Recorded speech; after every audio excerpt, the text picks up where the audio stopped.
सुप्रभात। आज हम हिंदी विषय में वाच्य के विषय में पढ़ेंगे कि वाच्य किसे कहते हैं। वाच्य क्रिया का रूपांतरण है जिसके द्वारा यह पता चलता है कि वाक्य में कर्ता, कर्म या भाव में से किसकी प्रधानता है। वाच्य में किसकी प्रधानता है इसके विषय में हमें पता कौन प्रधान है वाक्य में, कर्ता प्रधान है, कर्म प्रधान है या भाव उसमें प्रधान है, यह हमें वाच्य के द्वारा पता चलता है। वाच्य तीन प्रकार के होते हैं: कर्तृवाच्य, क्रमवाच्य और भाववाच्य। कर्तृवाच्य में हम वाक्य देखेंगे। राम ने दूध पिया। यहाँ पर राम जो कर्ता है, यहाँ पे कर्ता के द्वारा क्रिया का जो हमें कि क्रिया के विषय में पता चल रहा है कि क्रिया करने वाला राम है, तो यहाँ पर राम की प्रधानता है, यानी यहाँ पर कर्ता प्रधान रूप से है। सीता गाती है, यहाँ पर गाने वाली जो सीता है, इसीलिए यह भी यहाँ पर भी हमें कर्ता की प्रधानता दिखाई पड़ती है। तुम जा रहे हो, यहाँ पर हमने संज्ञा की जगह सर्वनाम का प्रयोग किया, यानी किसी के नाम की जगह हमने यहाँ पे सर्वनाम का प्रयोग किया है संज्ञा के जगह, तो यहाँ पर तुम जा रहे हो यानी कर्ता की प्रधानता है।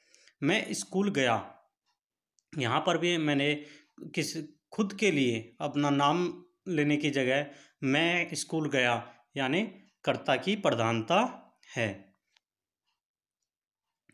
कर्मवाच्य, लेख लिखा गया। यहाँ पर हम कर्मवाच्य में हमने पढ़ा था, जहाँ कर्मवाच्य वो वाक्य होते हैं जहाँ पे कर्म प्रधान हो। यहाँ पर कर्ता नहीं है, कर्ता यहाँ पर नहीं दिखाई पड़ता है, यहाँ पर केवल कर्म ही प्रधान होता है। जैसे कि लेख लिखा गया, अब किसके द्वारा लिखा गया इसका कोई लिखा नहीं है यहाँ पे, लेकिन लेख लिखा गया अर्थात कर्म हुआ। लेकिन जैसे लेख लिखा गया, लेख चाहे वो किसी के भी द्वारा हो, लेकिन लिखा गया, यहाँ पे कर्म की प्रधानता है। पानी पिया गया, पानी किसी के द्वारा भी क्यों ना पिया गया, लेकिन पानी पिया गया है। पुस्तक पढ़ी गई, वहाँ पर कोई कर्ता नहीं है, केवल कर्म और क्रिया है, तो यहाँ पर कर्म की प्रधानता हुई कि पुस्तक पढ़ी गई।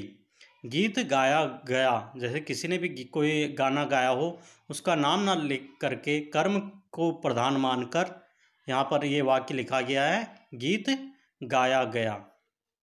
अब हम पढ़ेंगे भाववाच्य कि जहाँ पर भाव की प्रधानता होती है। जैसे लेख लिखा नहीं जाता, जैसे किसी के द्वारा कोई कार्य नहीं होता, उसे वहाँ पर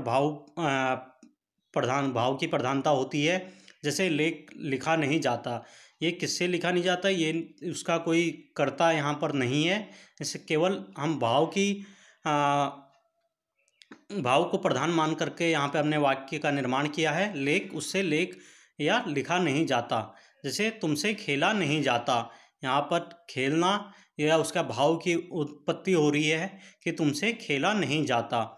पक्षियों से उड़ा नहीं जाता, जैसे किसी के द्वारा कोई कार्य ना होता हो, वहाँ पर भाव की प्रधानता होती है। उससे चुप रहा नहीं जाता, मतलब वो चुप नहीं रह सकता, वो लगातार बोलता ही है। अब हम यहाँ पर देखेंगे कुछ क्वेश्चन, जैसे मुझसे चला नहीं जाता, यहाँ पर हमने भी पढ़ा था उसके द्वारा कोई कार्य नहीं हो रहा है, अर्थात यहाँ पर भाववाच्य की प्रधानता है। इसमें मुझसे चला नहीं जाता, वह कोई कार्य नहीं कर पा रहा है, अर्थात उसमें भाववाच्य की प्रधानता है। दूसरा वाक्य हम देखेंगे, लेख लिखा गया। यहाँ पर हम देखेंगे कि कर्मवाच्य हमारा प्रधान है, हमारा यहाँ पे कर्म प्रधान है, इसलिए ये वाक्य कर्मवाच्य है। क्योंकि यहाँ पे लेख लिखा गया, चाहे वो किसी के द्वारा भी लिखा गया हो, लेकिन हमारा जो कर्म संबंधी जो कार्य है वह पूर्ण हुआ है।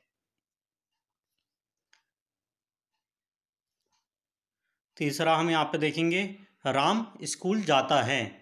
यहाँ पर स्कूल जाने वाला राम है और उसके साथ क्रिया है, और अर्थात यहाँ पर हम कर्म की प्रधानता देख रहे हैं। तो कर्ता की प्रधानता है यहाँ पर, कर्ता की प्रधानता है, इसलिए ये वाक्य